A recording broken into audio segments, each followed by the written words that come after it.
Acts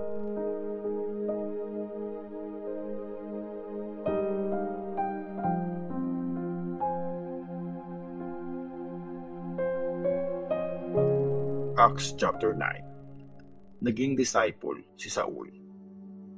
Patuloy ang mga banta ni Saul na papatayin niya ang mga disciples ng Panginoon. Pumunta siya sa high priest at nag-request siya ng mga sulat para sa mga leaders ng mga synagogue sa Damascus. Gusto niyang ipaaresto at dalhin sa Jerusalem ang sinumang makakita niyang lalaki o babae na kabilang sa daan ng Panginoon. Habang papalapit na siya sa city ng Damascus, biglang nagliwanag ang paligid niya dahil sa ilaw na galing sa langit. Nahulog siya sa lupa at may narinig siyang boses na nagsabi sa kanya, "Saul, Saul, bakit mo ako pinapahirapan?" "Sino po kayo, Lord?" tanong ni Saul. "Ako si Jesus na pinapahirapan mo," sagot nito. "Tumayo ka at pumunta sa city. Sasabihin sa iyo doon kung anong dapat mong gawin." Napahinto at di nakapagsalita ang mga kasama ni Saul. Narinig nila ang boses pero wala silang nakitang tao. Tumayo si Saul at pagdilat niya, wala siyang makita. Kaya inakay siya ng mga kasama niya papuntang Damascus. Hindi siya nakakita sa loob ng 3 araw at hindi rin siya kumain o uminom ng kahit ano. May isang disciple sa Damascus, si Ananias. Sinabi sa kanya ng Panginoon sa isang vision, "Ananias." Sumagot si Ananias, "Panginoon, ano po yun?" Sinabi ng Panginoon sa kanya, "Tumayo ka at pumunta sa kalye na tinatawag na Straight. Hanapin mo ang bahay ni Judas at ipagtanong mo doon yung lalaking taga-Tarsus na Saul ang pangalan.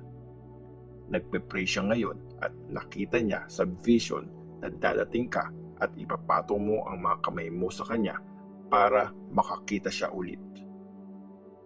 Sumagot si Ananias, "Panginoon, maraming tao ang nagsabi sa akin tungkol sa lalaking yon.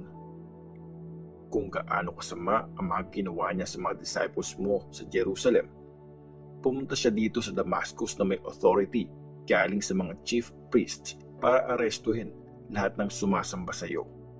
Pero sinabi ng Panginoon sa kanya, pumunta ka kasi siya ang pinili ko para mag-serve sa akin. Ipapakilala niya ang pangalan ko sa mga Gentiles, sa mga hari at sa mga tao sa Israel.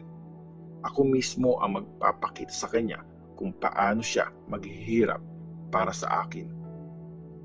So, pumunta si Ananias sa bahay kung saan nag-i-stay si Saul. Pinatong ni Ananias ang mga kamay niya kay Saul at sinabi, "Kapatid na Saul, ang Panginoong Jesus na nagpakita sa iyo nung papunta ka rito, siya ang nagpadala sa akin para makakita ka ulit at mapuno ka ng Holy Spirit." Biglang may nalaglag na para makaliskis galing sa mga mata ni Saul at nakakita siya ulit. Tumayo siya at binaptize. Pagkatapos niyang kumain, bumalik ang lakas niya. Nag-preach si Saul sa Damascus. Nag-stay siya ng ilang araw kasama ang mga disciples sa Damascus. Pumunta agad si Saul sa mga synagogue para i-preach na si Jesus ang Son of God. Bumilib lahat na nakarinig sa kanya. Sabi nila, "Di ba siya yung lalaki na nasa Jerusalem na pumapatay sa mga taong sumasamba kay Jesus? At di ba pumunta siya dito para arestuhin ang mga taong yun at dalhin sila sa mga chief priests?" Pero lalong naging mas makapangyarihan ang preaching ni Saul. Sobrang kapanipaniwala ang mga ebidensya niya na si Jesus ang Christ, kaya hindi na makasagot sa kanya ang mga Jews na nakatira sa Damascus. Pagkalipas ng ilang araw, Nagplano ang mga Diyos na patayin siya. Pero nalaman niya ang plano nila. Inaabangan siya ng mga ito sa city gates araw at gabi para patayin. Kaya isang gabi, itinaka si Saul ng mga disciples niya. Nilagay siya sa isang basket at binaba sa kabilang side ng pader. Si Saul sa Jerusalem. Pagdating ni Saul sa Jerusalem, sinubukan niyang sumama sa mga disciples. Kaso, takot silang lahat sa kanya kasi hindi sila naniniwala na disciple na siya. Pero tinulungan siya ni Barnabas at dinala siya sa mga apostles. Pinaliwanag niya kung paano nakita ni Saul ang Panginoon sa daan at kung paano nagsalita ang Panginoon sa kanya. Sinabi din ni Barnabas na nung nasa Damascus si Saul, matapang siyang nag-preach sa pangalan ni Jesus. Kaya mula noon, lagi na nilang kasama si Saul sa buong Jerusalem at matapang siyang nagpipreach sa pangalan ng Panginoon. Lagi siyang nakikipag-usap at nakikipagtalo sa mga Jews na nakakapagsalita ng Greek.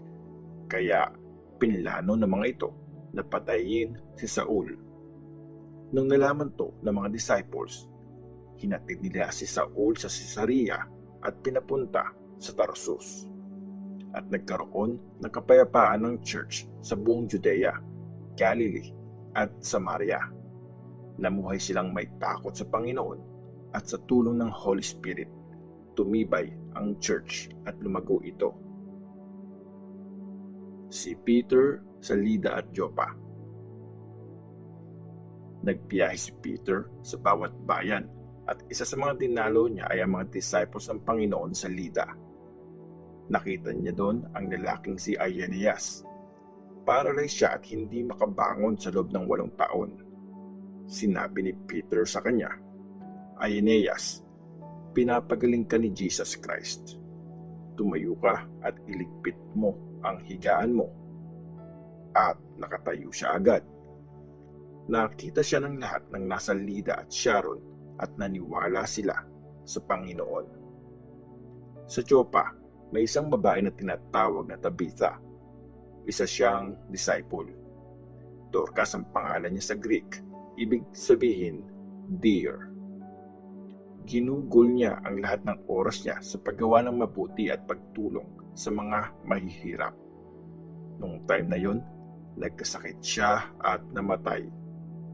Nilinis nila ang katawan niya at hiniga sa kwarto sa taas ng bahay. Malapit lang ang Lida sa Joppa, kaya nung nabalitaan ng mga disciples na nandun si Peter sa Lida, nagpadala sila ng 2 lalaki para sabihing, please, puntahan niyo kami agad dito. Kaya nag-ready si Peter at sumama sa kanila. Nang makarating siya, dinala nila si Peter sa kwarto sa taas. Lumapit kay Peter ang lahat ng mga byuda. Umiiyak sila at pinapakita ang mga damit at balabal na ginawa ni Dorcas nung buhay pa siya. Pinalabas silang lahat ni Peter. Tapos, lumuhod siya at nag-pray. Humarap siya sa bangkay at sinabi, Tabitha, bumangon ka.